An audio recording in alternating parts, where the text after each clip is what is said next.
With all the real-time strategy and role-playing games I've been playing lately, it's been a nice change of pace to get a good action game thrown into the mix. Having not played the first game, I had no idea what I was about to get myself into when I started Avalanche Studios and Eidos Interactive's Just Cause 2.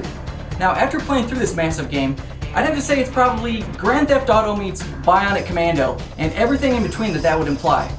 I'd like to thank the publisher Square Enix for providing me with a copy to review for all of you. Make sure to check out my other channel, Zeitgeist Other, for a bunch of HD gameplay footage in addition to what you're going to see in the review, and follow me on Twitter to get the latest updates on all my upcoming reviews.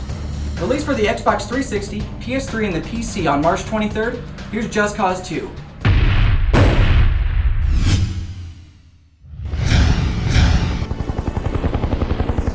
The game opens with you, Rico Rodriguez, one of the agency's most powerful agents, flying to the island of Panau in Southeast Asia, as you're briefed as to what exactly is going on.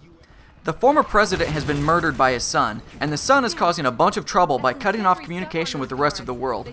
You've got to take on his military regime and track down your former boss, Tom Sheldon, who has potentially gone rogue with millions of agency cash and intel. Essentially, you've got to start working with 3 crime factions in order to cause enough chaos to get them to give you the intel as to what the hell's going on, and to draw out key players onto the field. The plot thickens once you find the missing agent, but I won't spoil anything for you. To me, the story really wasn't that interesting, and I actually had a tough time following what was even going on until the end of the game. I also really didn't like any of the characters except for one engineer who accompanies you on a few missions, as he reminded me of Kim Jong-il from Team America World Police. The final battles in the game are pretty intense, but the ending is super cheesy. Don't wait up!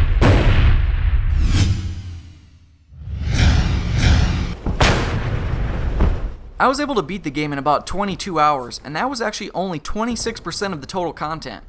The game is absolutely massive. If you want to do everything, you may be looking at something like 100 hours. The island itself is something like 400 square miles, there are over 100 vehicles you can control, and over 350 cities, towns, villages, and military bases that you'll need to explore.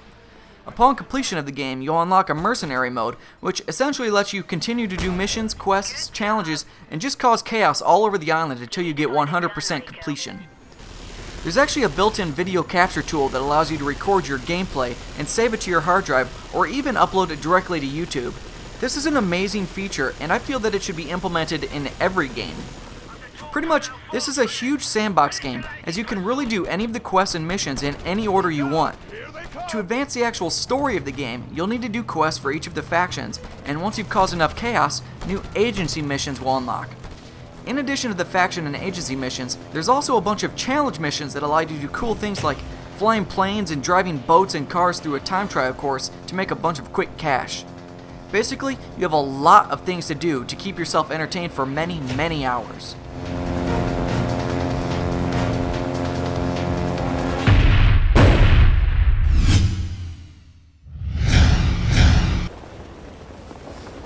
Just Cause 2 really shines in its great gameplay.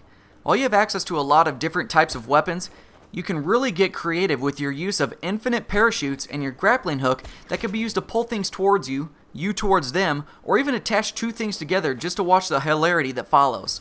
Really, these tools allow your creativity to go to work as to how you want to go about your objectives and kill your enemies. Like in Grand Theft Auto, you'll generate heat as you cause chaos, so you need to either take on the popo that shows up or run like hell to avoid them, because over time, they start to get a lot more difficult. Each of the 350 or so towns and military bases has an indicator letting you know how much chaos you've caused. As you try to create 100% chaos in each town, it can get sometimes a little frustrating as there's only a certain number of objects that are destructible, and finding that last object can be a pain in the butt.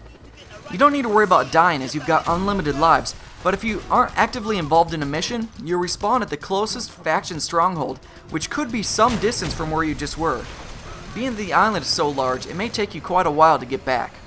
Finally, the black market allows you to purchase weapons and vehicles and get extracted to any location on the island that you previously discovered, which greatly decreases travel time.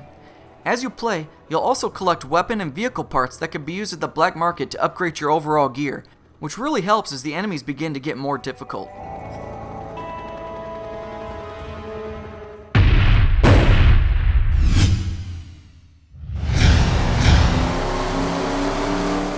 graphics in Just Cause 2 are not top of the line by any means. There's a lot of aliasing, low-res details, and even the trees look like crap if you get too close to them. I imagine though that the graphics exist as they do to allow such a massive and open world without any loading screens as you travel. The cutscenes also look pretty crappy, but luckily there aren't too many of those. The voice acting wasn't that great either, and the soundtrack really is pretty mediocre. All in all, the presentation in the game is pretty average. It's the gameplay that really makes the title worth playing. If you're an explorer, the game is filled with Easter eggs. High in the sky, you can find the Mile High Club, a floating party in the sky with strippers and booze, and the island from Lost, including the crash plane and monster sound effects.